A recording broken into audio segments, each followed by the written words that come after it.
Good morning. It's day 18.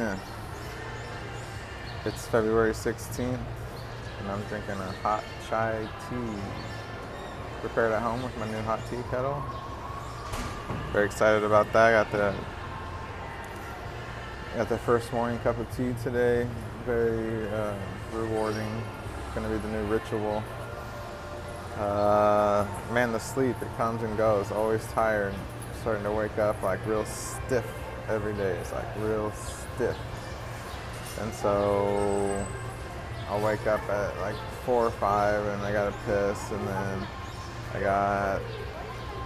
try to get back to sleep, and that's a few hours, and then someone wakes me up and just restless all the time. So I'm always like sleeping in and real tired, real stiff.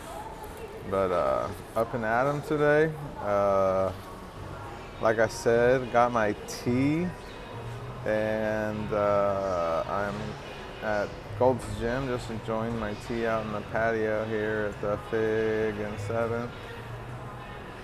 And I am going to do like the treadmill or the stair climber, or like maybe like an uphill treadmill walk, and just try to break a sweat. And just try to get everything kind of activated again. I've been working out and walking, real active, but not for the last 18 days. So doctor said that's okay to do that, and then just that way I can start stretching a little more, and then that way I can start doing like leg exercises and basically left side exercises. So that starts now, day 18. Like, oh dang, that's a really cool view. All right, so we got the Gold's Gym out of the way. That's the new routine. Wake up, have some tea, go to the gimnasio, and like walking on an incline, basically. Nothing too difficult. I think it was nearly an hour. Trying to figure out like the incline on the ramp for the treadmill, as well as the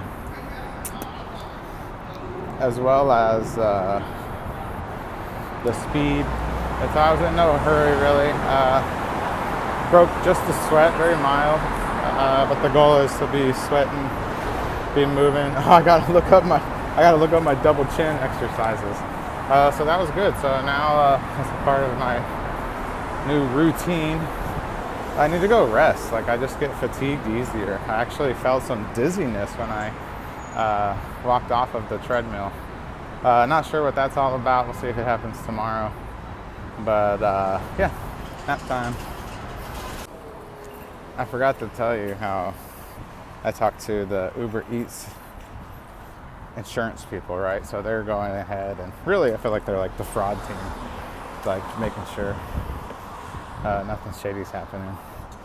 Because I've given all this information to DoorDash, and they're like, they take the lead on these cases. Like, market share for DoorDash is 64%. Market share for Uber Eats is 23%.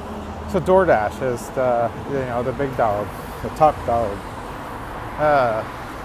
And so they do all the work, right? They do all the work, and then they subrogate or get the money back from Uber Eats. No big deal. So I've given everything to DoorDash. They have everything they need. They're good.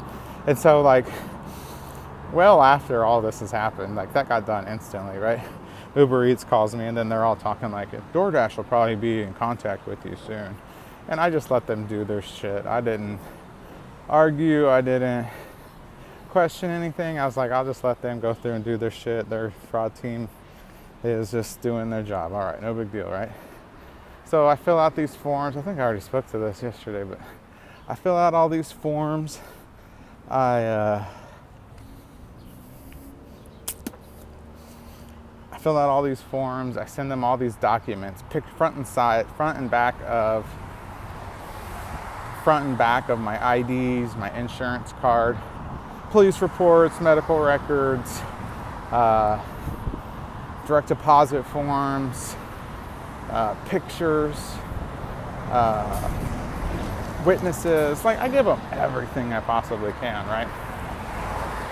Then they call me and we talk for 30 minutes. asking all of these questions, just them covering every single thing they possibly can, right? Then they send me a form with all the questions we just discussed. And so that 30-minute phone call was intended, they recorded it, right? That was the point of it, to get me on record saying all these things. Now they want the written version. And they send me this PDF that's supposed to be fillable, filled with inaccuracies. Like I literally can't fill it out online. I'd have to print it off, scan it, or mail it in, or something like that. And which was her recommendation. And so I did it as best as I could, and I told them, I was like, I think you guys have all the information. And she's like, oh, well, we need this and that. And it's just like, so through this whole process, like very monotonous, very redundant, over and over, same questions. Like, I get it, right? I do it all. And it's like, where's the duplicity in all of this? Like I can't do the work for them. How is it that I'm going to go through all of this with DoorDash just to go through it even more intensely with the Uber Eats? That's infuriating. And I finally send her every single thing again, and hopefully that's the last of it. But yeah, expect lots of monotonous, redundant, busy work to get a little bit of help. Really uneventful Friday on day 18. No real phone calls, no mail, no emails. Really, it's just all the stuff's kind of settled. I haven't been sleeping great, so just laid around all day, and then I had some dinner, and then I'm just like laying around some more. It's kind of a nothing kind of day. Yeah, so like I said, kind of uneventful. I don't know what's really going to happen over the weekend. Probably not much. But then also we're just waiting for our doctor's appointments on the 20th to see about what they're going to do with my arm.